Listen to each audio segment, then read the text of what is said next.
Regardless, some are still trying to ignite a rising to throw him out of power. A group called Refuse Fascism says its goal is to, quote, drive the Trump-Pence regime out.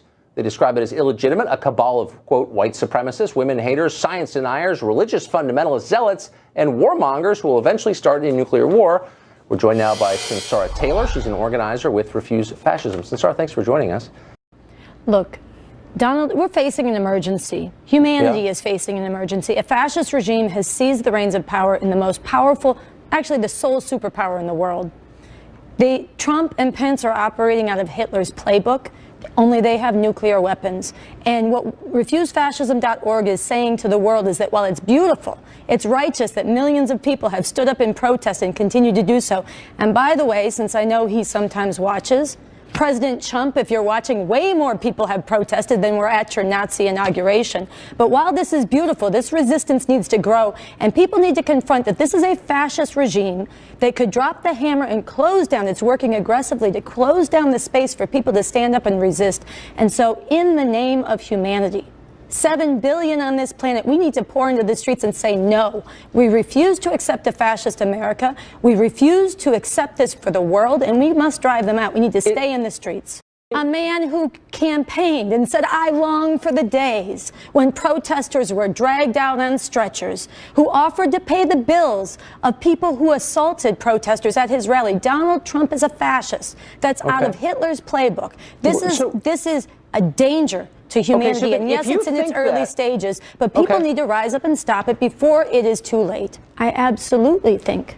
Actually, he's not like Hitler. He has a Twitter feed, he has that ugly orange thing on top of his head, and he has nuclear weapons, the biggest nuclear arsenal in the world. And people better wake up, because he is more dangerous than Hitler ever could have been. But I mean, let's just be real for a second. I know we're on TV, but let's be real. If you really thought that... Hold on, you implied something, and I want to answer it.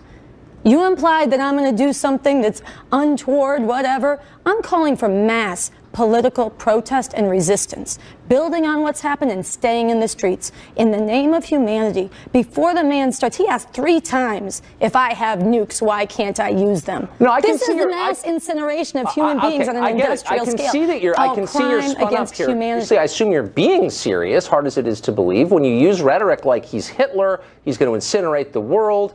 No, I said nuclear weapons are the mass incineration of human beings on an industrial scale. Oh, sure. You think he could destroy the world? Nukes are no big deal for you. I know you like to carry water for the liar-in-chief. I know you like to justify and rationalize the sexual predator-in-chief. But I don't think this is a joke. This is for humanity, and he is dangerous. But what are you going to do about it, Sunsara? That's my question. Other than like jump around in the street with a sign in your hand, okay, no, and write your little manifestos. Refusefascism.org has a manifesto, as you said. Refusefascism.org. We say we have 4 things people should do. They should manifest the no. They should protest every outrage and crime. But we have to have a single unifying objective. And the people who are waking up in this country, who are horrified by this man with his finger on the nuclear weapon, we need to recognize that he has to be driven from office through mass political resistance before it is too late. Fascism advances through stages.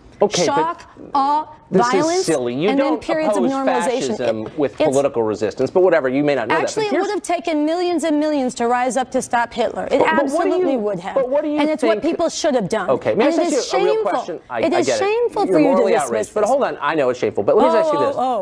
It's funny to you. Question. So no, because I know you love to carry water for this criminal, this war criminal wannabe. Right. He's itching. But hold on. You find that as petty matter? There were 62... Tucker, you find that petty? You find that a petty concern that he wants to... I know that you're very petty, but I'm trying to ask you a real question. Nuclear weapons are as serious as you can be. No election, fair or fraudulent, can justify ripping up the rule of law, undermining the courts, threatening and shutting down the press. You're saying that you should throw a duly elected president out of office. No, I'm saying people should resist. Yes, that's what he means when he says so-called judge. That's what he means when he fires an attorney general who disagrees with his laws. What I want to do is get to how you think. What you want to do is normalize fascism. What you want to do is try to caricature and dismiss people who are telling the truth. For me. Thanks, though. Tried.